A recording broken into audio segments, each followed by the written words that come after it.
sini rekan-rekan sudah mempunyai pulpen, sudah di sini saya langsung bagikan ya.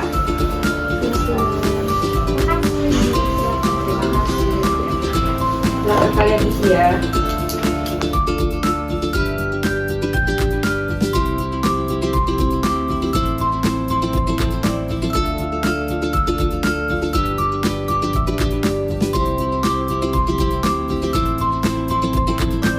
Ya, setelah rekan-rekan menulis harian kalian, ada yang ingin membacakan?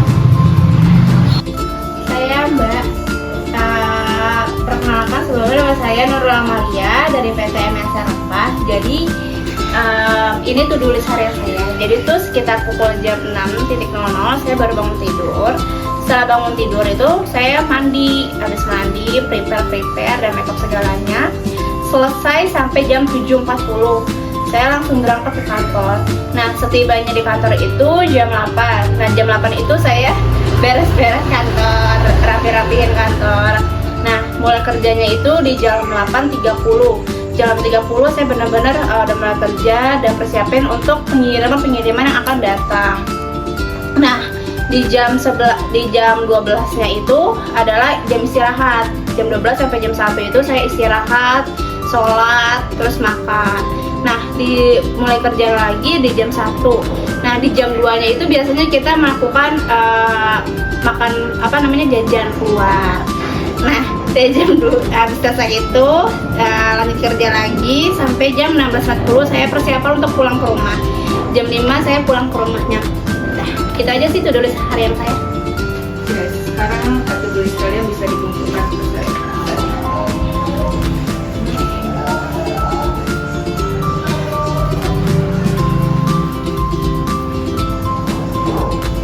Terima kasih untuk Mbak Nurul tadi udah membacakan tulisannya. Oke, selanjutnya di sini ada mendapatkan waktu olahraga, di mana olahraga ini membantu menjaga kebugaran kesehatan kalian untuk yang udah capek gitu. Contohnya kayak jogging di pagi hari, di sore hari, di 1 sampai 3 minggu sekali. Terus ada relaksasi ini kalian karena bisa melakukannya setelah aktivitas pekerjaan kalian atau aktivitas lainnya seperti kayak self talk positif ya, kita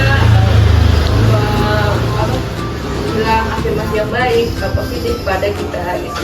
Kita contohnya kayak kita nggak bisa bilang hari ini baik, hari ini kita bisa bisa sehat, udah memaksimalkan diri kita dengan baik gitu. Yang bisa mempraktekkan dengan self-talk dirinya.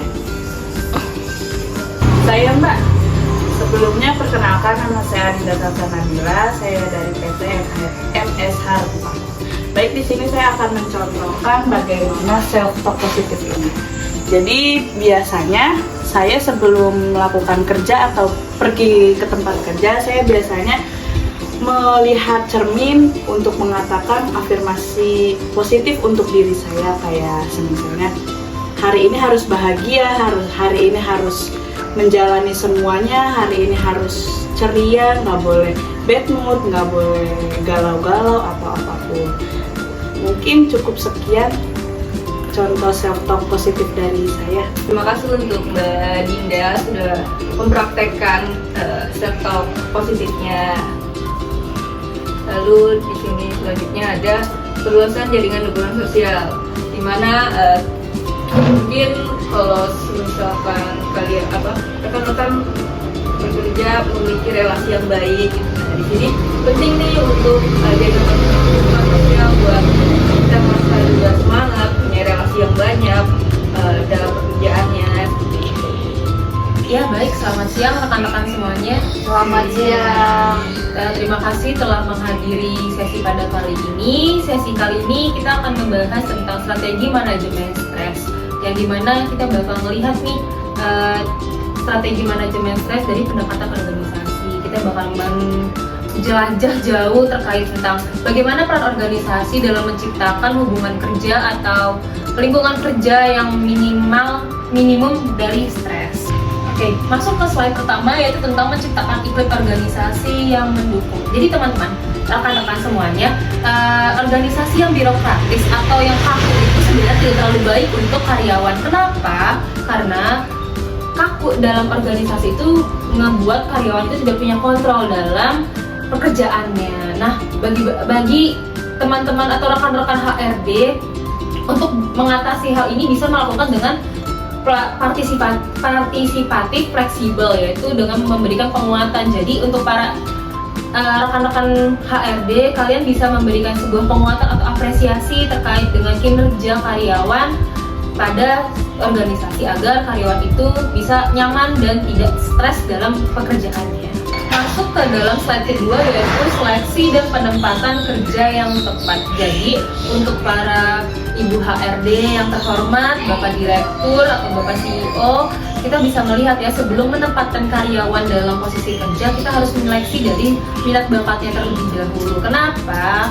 Karena kalau semisalnya karyawan tidak diseleksi melalui minat bakat dan pekerjaan tidak sesuai dengan minat bakatnya, itu akan menimbulkan pressure yang berat bagi karyawannya. Jadi terutama untuk Ibu HRD, kalau semisalnya ingin menyeleksi karyawan baru, itu harus dilihat dulu nih minat bakatnya seperti apa, baru disesuaikan dengan divisi pekerjaannya. Dan itu tuh akan meminimalisir stres kerja yang ada.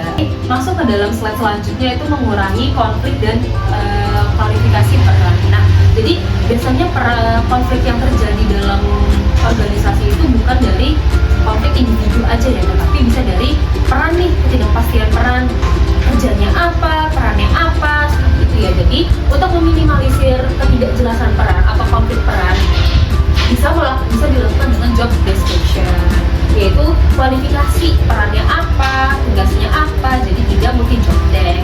Masuk ke dalam slide penetapan tujuan yang realistis. Jadi biasanya nih bukan kerjanya yang susah ya, tetapi mungkin kapasitasnya aja, seperti kayak pekerjaannya apa, tapi targetnya tuh melambung tinggi gitu. Nah, HRD atau dalam organisasi itu bisa menyelesaikan hal ini dengan workshop. Jadi kita membuat workshop sesuai dengan penetapan tujuan bersama timnya. Masuk ke dalam mendesain pekerjaan yang berat dan tidak terstruktur memicu stresnya.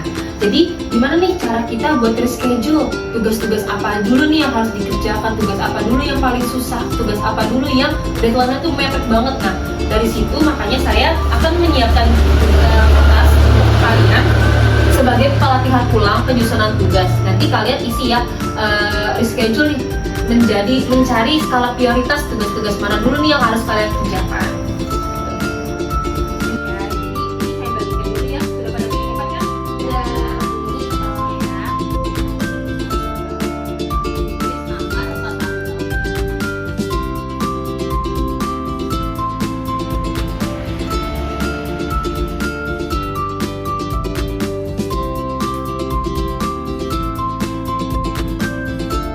Untuk rekan-rekan, apakah sudah mereschedule di kertas yang sudah saya berikan? Sudah, Mbak. Apakah ada yang berkenan untuk mempresentasikan reschedule-nya itu apa? Iya, saya Mbak izin menjelaskan gitu. Perkenalkan terlebih dahulu, nama saya Safira dari PT MSH. Jadi terkait dengan penyusunan urutan tugas berdasarkan kesulitan yang saya alami gitu ya. Jadi saya ini yang pertama saya akan melihat data-datanya terlebih dahulu nih terkait penjualan yang masuk ke sistem laptop kita. Kemudian baru nanti saya akan mem-packing sesuai pesanan dari si konsumennya. Habis itu kemudian saya akan cek barangnya dulu nih sesuai pesanan atau tidak. Nah, itu butuh ketelitian terlebih dahulu. Habis itu baru udah sesuai, nanti saya akan masukin ke kardusnya juga. Nah, setelah dimasukin ke kardusnya, di packing segala macam, baru nanti saya akan menyampaikan ke divisi yang terkait dengan pengiriman barang tersebut. Jadi kayak gitu aja sih Mbak yang dapat saya lakukan untuk penyusunan ulang tugas ini gitu. Terima kasih Mbak. Ya baik, terima kasih Mbak Safira atas partisipasinya untuk mempresentasikan isi reschedule kertasnya. Bisa saya ambil kembali ya kertasnya. Terima kasih kembali. Terima kasih. Dan bukan aja. Jadi slide selanjutnya ini akan menjelaskan perbaikan dalam komunikasi organisasi. Sebelum melanjutkan slide selanjutnya ini, saya di sini akan memperkenalkan diri. Ya, saya Adila Salsanabila, boleh dipanggil saya Mbak Dini. Saya di sini akan menjelaskan apa perbaikan dalam komunikasi organisasi. Yang seperti yang kalian tahu, komunikasi itu sangat penting, apalagi dalam sebuah organisasi. Nah, dimana ketika kalian misalnya tidak saling berkomunikasi antara karyawan ataupun dengan atasan kalian, maka itu terjadi dengan miskomunikasi ataupun kayak komunikasi yang tidak jelas. Nah, di sini itu kayak misalnya untuk melancarkan program kerja, terus contohnya ketika kalian dalam organisasi di sebuah perusahaan, nah kalian tuh harus harus ide, harus apa tuh namanya, kayak berdiskusi, namanya perbaikan dalam komunikasi organisasi. Oke, selanjutnya ini ada membuat bimbingan konseling. Bimbingan konseling ini dapat membantu untuk mengurangi stres pada karyawan. Jadi setiap HRD di sebuah perusahaan ini mungkin bisa aja menambahkan yang namanya divisi konseling. Divisi konseling ini untuk apa? Untuk semisal ada karyawan yang mengalami stres berlebihan, ataupun misalnya kayak dia ingin mencurahkan isi hatinya, tetapi dia tidak tahu ingin mencurahkannya kepada siapa. Nah, bisa kan divisi konselingnya ini ada untuk setiap karyawan yang ingin menyelesaikan permasalahan tersebut. Nah, baik, selanjutnya ini ada yang namanya kita masuk ke sesi teknik pengurangan stres. Oke? Nah, sesi teknik pengurangan stres ini yang pertama itu ada apa? Ya, yaitu relaksasi otot. Relaksasi otot ini di mana teknik ini melibatkan pernapasan untuk individu merasakan kayak rileks, tidak tegang, ya untuk mengurangi stres pada tubuh lah. Contoh kegiatannya kayak gimana nih? Nah, coba kalian ya, kita sekarang memasuki contohnya. Baik, nah, kalian siapkan posisi kalian nih di tempat yang nyaman, benar-benar nyaman banget. Oke, sudah. Nah, sekarang kayak misalnya nih, kalian sudah duduk berjam-jam di kursi tempat kerja. Nah, pasti itu kan merasakan kayak pegel pinggang, pegel punggung, ataupun kayak bahasa sekarang tuh kayak pengennya dikerepak-kerepak gitu kan. Nah, coba sekarang kayak gini. Contohnya tuh bisa kayak gini, terus ke kanan, nah ke kiri, nah terus ke atas. Nah, udah, terus sekarang ke samping, terus ke samping lagi. Nah, gimana? Udah merasa rileks belum badannya? Udah lumayan, Mbak. Oke, nah itu juga salah satu namanya relaksasi otot. Oke, selanjutnya ini ada yang namanya biofeedback. Biofeedback ini ialah membantu individu nih mengenali dan mengontrol fungsi tubuh. Seperti misalnya nih, kalian pasti pernah dong divisi kalian ini presentasi di depan direktur atau CEO. Iya, betul, Mbak. Nah, mungkin kalian pernah merasakan kayak detak jantungnya tuh berdebar-debar. Betul. Nah, itu yang namanya biofeedback. Nah, gimana sih cara mengendalikan biofeedback ini? Sekarang kita akan memperagakan nih bagaimana biofeedback ini untuk mengatur detak jantung kita agar tetap stabil. Baik, pertama ini duduknya yang nyaman. Udah nyaman belum? Sudah, Mbak. Oke, ketika sudah nyaman, ayo kita tarik nafas perlahan. Perlahan, tahan, buang secara perlahan juga. Oke. Nah, lakukan kembali jika kalian merasa belum benar-benar stabil detak jantung. Oke. perlahan saja, jangan terburu-buru. Oke, sudah gimana perasaan kalian? Sudah mulai stabil detak jantungnya? Oke, selanjutnya ini akan saya jelaskan apa ialah meditasi. Meditasi ini adalah bagaimana latihan menenangkan tubuh kalian dan pikiran kalian. Nah, tadi pasti kalian sudah mendengarkan meditasi. Sering dong mendengarkan? Sering, Mbak. Oke, sekarang kita mempraktikkan apa itu meditasi. Selanjutnya kita akan melakukan praktek meditasi. Nah, sekarang posisikan tempat duduk kalian senyaman mungkin biar kalian tenang. Oke, sekarang lupakan apa yang ada di pikiran kalian, lupakan sejenak hidup kalian agar tubuh kalian menjadi refresh dan segar kembali. Nah, sekarang kita mulai tarik nafas perlahan, tahan, lalu buang juga secara perlahan. Tarik nafas kembali, tahan, lalu buang. Kerjakan seperti itu sampai kalian merasa tenang, merasa rileks, dan merasa segar juga kembali tubuh kalian.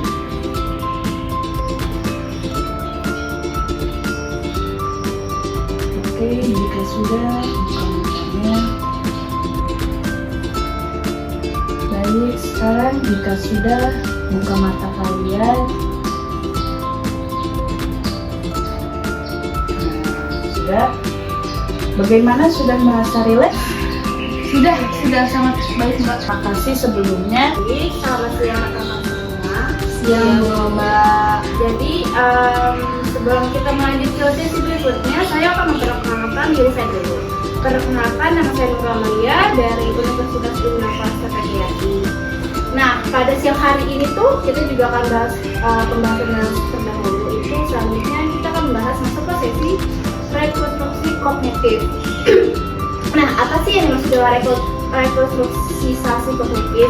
Nah, ini tuh adalah teknik yang berfokus pada mengubah pola pikir negatif menjadi sudut pandang yang positif. Nah, apa sih yang dimaksud mengubah pola pikir yang dari negatif ke yang positif?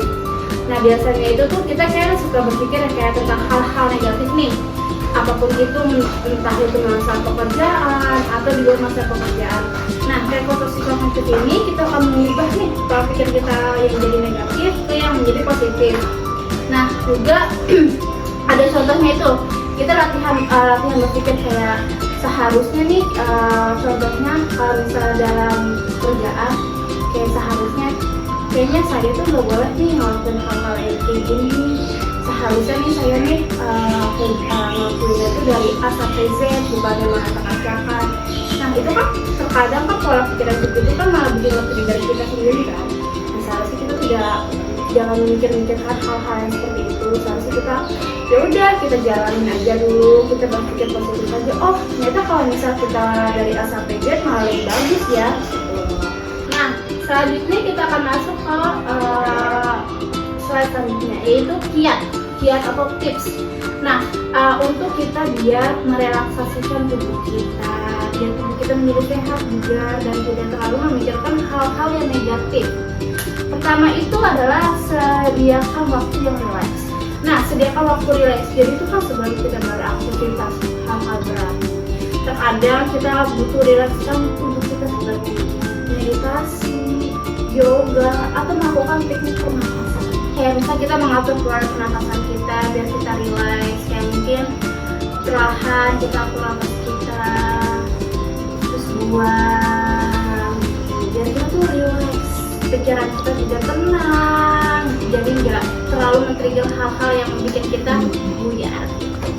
Nah, selanjutnya ada bersikap lebih asertif. Jadi bersikap lebih asertif itu adalah mengungkapkan pendapat dan juga tanggung jawab. Jadi ketika kita sudah masuk di dunia kerja atau di industri, pastinya tentunya kita akan adanya rasa takut nih. entah itu rapat harian, rapat mingguan, atau bulanan. Nah, ketika rapat, otomatis atasan kita pastinya meminta pendapat pada setiap divisi yang ada di rapat tersebut. Nah, sampaikanlah pendapat yang memang ingin kalian sampaikan, dan otomatis pendapat itu juga harus sesuai dengan tema atau pembahasan apa yang sedang pemateri itu paparkan.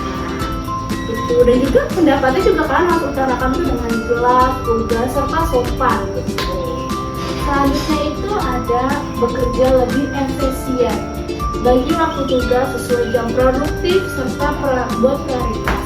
Jadi ketika kalian sudah mendapatkan schedule pekerjaan dari atas kalian, kalian sudah mendapat pekerjaan dari atas kalian, kalian harus melihat nih skala prioritas pekerjaan kalian, mana yang deadline-nya mepet, mana yang enggak, mana yang harus kalian prioritasin, mana yang enggak. Jadi kalian harus bisa buat schedule, oh kayaknya saya harus menyelesaikan pekerjaan ini nih karena sudah mepet, oh saya harus menyelesaikan ini. Jadi kalian harus sudah punya to-do list untuk menyelesaikan pekerjaan ini. Nah, selanjutnya itu adalah tingkatkan energi dengan tidur singkat. Tidur itu juga penting ya rekan-rekan semua. Tidur minimal 15-20 menit. Di pekerjaan otomatis kita juga ada namanya jam istirahat. Mungkin itu di pukul jam 12.00 sampai jam 1.13.00. Nah, usahakan kalian untuk mengistirahatkan tubuh kalian karena tubuh kalian juga butuh istirahat. Gitu. Jadi jangan terus-terusan untuk memforsir tubuh kalian. Baik, rekan semuanya, sebelum kita lanjut, perkenalkan nama saya Safira Cahayandung. Teman rekan semua bisa panggil saya Mbak Safira ya. Oke, selamat siang semuanya. Iya. Ya, untuk selanjutnya kita akan membahas mengenai atur lingkungan dalam kerja. Nah, jadi dalam atur lingkungan kerja ini kita menciptakan rumah kerja kita ini dengan rapi, bersih, dan nyaman untuk meningkatkan output. Kan teman-teman kalau di perusahaan kan punya meja masing-masing ya, pasti kan disitu kan banyak kayak kertas, macam-macam, terus ada catatan. Nah, teman-teman bisa mulai dari rapiin dulu nih mejanya, ditata supaya kita enak menjalani pekerjaannya gitu. Oke, selanjutnya di sini ada kembangkan pola hidup sehat. Nah, dengan mengonsumsi makanan 4 sehat 5 sempurna itu sebagai basic ya untuk kita memulai pekerjaan atau aktivitas. Nah, rekan semuanya, jadi di sini saya punya kertas yang dimana nantinya di sini akan melatih rekan semuanya membuat planning atau perencanaan bagaimana sih untuk membuat tantangan pola hidup sehat selama sebulan ke depan. Cuman kebanyakan di sini rekan-rekan semua kan kayak liburnya paling cuma seminggu sekali kan ya. Ya, nah mungkin di sini bikinnya bisa sebulan 3 kali aja. Jadi entah itu setiap Sabtu atau Minggu gitu. Nanti saya bagikan satu-satu ya. Teman-teman bisa menuliskan nama dan juga planning-planning apa yang mau bagikan. Baik, di sini saya bagikan satu-satu. Silakan kasih di sini, silakan.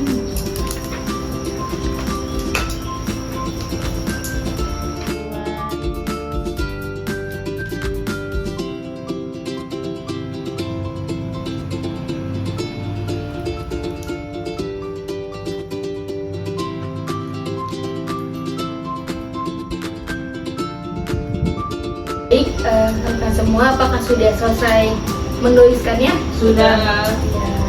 Baik, apakah ada yang ingin mengajukan dirinya untuk kita sama-sama berdiskusi atau membagikan dirinya mengenai planning ke depannya dari Ya, saya izin mempresentasikan dari planning tantangan pola hidup sehat ya. Perkenalkan, nama saya Maulidia Harani. Jadi dalam 1 bulan ini ada 3 minggu yang bakal saya gunain buat pola hidup sehat. Yang pertama itu minggu pertama itu ada saya bakal buat bekal sehat, terus dengan tantangan kurangi gula. Yang ketiga itu jalan sehat. Nah, itu tuh bakal saya lakuin selama 1 minggu full. Nah, di minggu kedua itu yang pertama bakal ada bekal sehat juga tapi kurangi tepung. Terus yang kedua jalan sehat juga. Yang ketiga itu gym tiap balik kerja. Itu juga saya lakukan dalam satu minggu full. Terus yang di minggu ketiga yaitu ada bekal sehat sama meditasi atau detox pikiran. Nah, itu aja sih yang bakal saya lakuin dalam 1 bulan ke depan. baik, terima kasih ya Mbak Maulidia ya sudah menyampaikan idenya dan gagasannya untuk sebulanan ini perencanaan hidup saya kayak gimana. Buat teman-teman semua mungkin bisa mencontoh teman-teman tadi dari Mbak Maulidia ya. Oke, jadi kita kumpulkan ya. Ya, terima kasih. Ya, baik kita lanjutkan selanjutnya yaitu ada tingkatan keterampilan. Nah, ini pasti ya rekan-rekan semuanya. Jadi untuk meningkatkan keterampilan kita butuh belajar hal-hal yang memang tidak kita tahu atau kita tidak kuasai. Tadi yang sudah dijelaskan oleh rekan saya, yang pertama mungkin bisa mengadakan workshop ya yang diadakan oleh HRD-nya atau manajer atau divisi pelatihan khusus untuk pengalaman. Pokoknya wajib banget untuk upgrade skill setiap harinya, entah itu skill manajemen waktu atau skill disiplin. Itu sangat penting untuk kita dalam memanage stres yang dialami. Oke, baik, selanjutnya. Nah, ini lupakan pekerjaan saat weekend. Pasti dong, setiap weekend siapa sih yang mau mengerjakan pekerjaan gitu kan, apalagi Sabtu Minggu mending healing segala macam. Nah, contohnya apa? Contohnya singkat tanpa jadwal padat. Ya teman-teman, khusus buat waktu yang memang buat liburan aja tanpa memikirkan apapun beban dalam pekerjaan. Itu ya. Oke, selanjutnya, nah ini juga sangat penting nih. Jadi pekerjaan bukan segalanya. Jadi ikuti kegiatan apapun, entah itu di weekend atau weekday. Yang penting itu bermanfaat bagi rekan-rekan semuanya.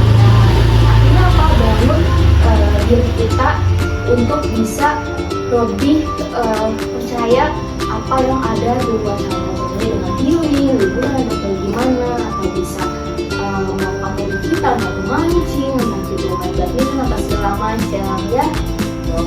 Jadi pekerjaan bukan segalanya gitu.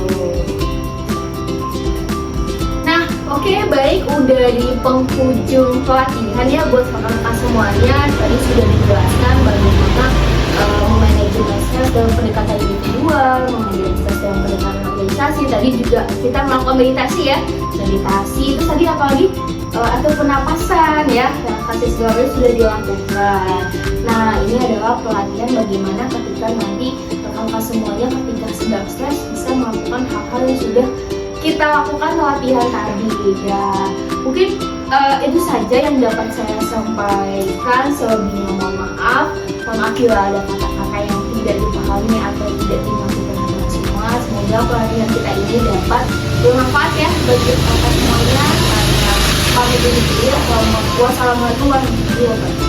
Waalaikumsalam warahmatullahi wabarakatuh.